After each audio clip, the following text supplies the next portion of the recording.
Have you ever wondered why you can buy a Coca-Cola, watch a massive Hollywood blockbuster, or listen to hip-hop practically anywhere on Earth? Well, today, we're diving into this completely fascinating exploration of global influence. We're going to map out how a single nation's ideas, economy, and culture came to define an entire global era, what experts call the American century.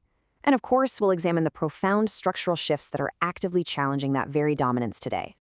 We're starting with this incredibly audacious declaration from 1941 by publisher Henry Luce. You have to remember, at a time when the world was just completely fractured by war, Luce didn't just sit back and describe reality. No, he audaciously spoke a brand new global order into existence, essentially establishing a bold premise for the nation's role on the world stage. So here's our roadmap for today's explainer. 1.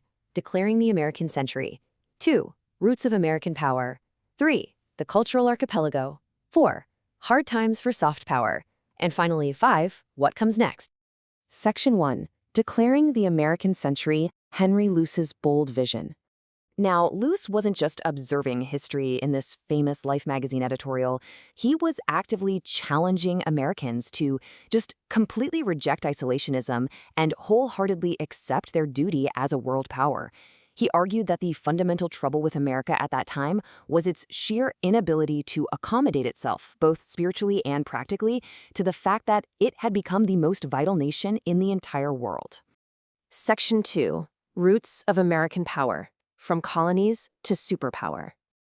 To really get a grip on this, we have to look at how this foundation built steadily over centuries.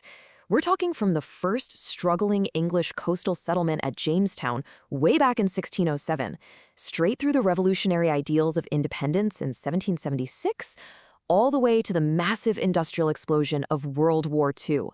It is a wild progression from a few disparate colonies to an absolute powerhouse spanning an entire continent. But here is the thing.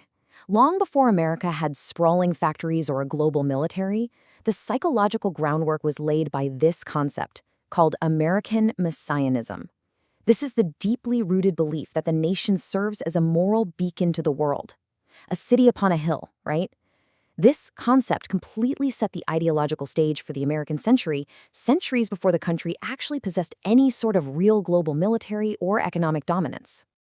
Then, boom, by the end of World War II, America wasn't just a beacon of ideas anymore. It was the literal engine of the globe, holding a commanding share of world production. It was this massive, unprecedented industrial and economic explosion in the mid-20th century that finally provided the tangible material reality to back up all those long-held messianic ideals. Moving right along to Section 3, the cultural archipelago, the spread of American influence. Okay, this concept of soft power is absolutely vital to understand here. It is the ultimate butter in that classic guns versus butter equation of national influence. Soft power is the ability to influence not by brute force, but by sheer allure. Think of Soviet youth eagerly buying American blue jeans on the black market during the absolute height of the Cold War. I mean, that is soft power in action. Think of it like this: hard power that forces compliance with tanks and economic sanctions. Soft power organically attracts people with Hollywood blockbusters, jazz music, and democratic ideals. You literally don't have to force anyone to want to participate in consumer culture. They just naturally gravitate toward it. So instead of a traditional map of conquered lands, American influence is more like a sprawling archipelago. Whether you're grabbing fast food in Tokyo, watching reality TV in Johannesburg, or listening to hip-hop in Berlin, you are standing on one of these cultural islands. The U.S. didn't conquer territory to spread its influence. Instead, it established this vast, ever-moving network of physical and virtual touchpoints everywhere. And this wasn't just pop culture either. At the 1919 Paris Peace Conference, Woodrow Wilson pushed to replace the old, secret European politics with a brand new international system, one designed entirely around transatlantic, American-favored norms like collective security and self-determination. What Luce recognized was that this infiltration happened almost by accident.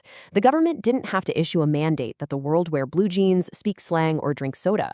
Eager audiences simply demanded it from the bottom up. And that is what made America a world power in these profoundly human, everyday, relatable ways. Which brings us to Section 4, Hard Times for Soft Power, the Reckoning. Look, no era lasts forever, right? Today, experts like scholar Michael F. Oppenheimer suggest the American century is facing severe structural turbulence, and that famous soft power is rapidly eroding. The kind of global dominance that seemed completely effortless back in the mid-20th century is facing some incredibly serious headwinds today. The decline really boils down to two fronts. On one hand, we see controllable internal issues, self-inflicted wounds, and deeply dysfunctional, polarized politics at home. But on the other hand, we see massive, irreversible global trends, a multipolar world, and a stark nationalist backlash against globalization. So it's this tricky combination of fumbling the ball internally, while the rules of the global game are fundamentally changing externally. These structural forces point to a highly complex future. For decades, the underlying assumption was that the whole world would eventually just copy American democratic capitalism.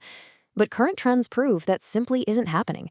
Global diversity is actually halting the universal adoption of American-style institutions.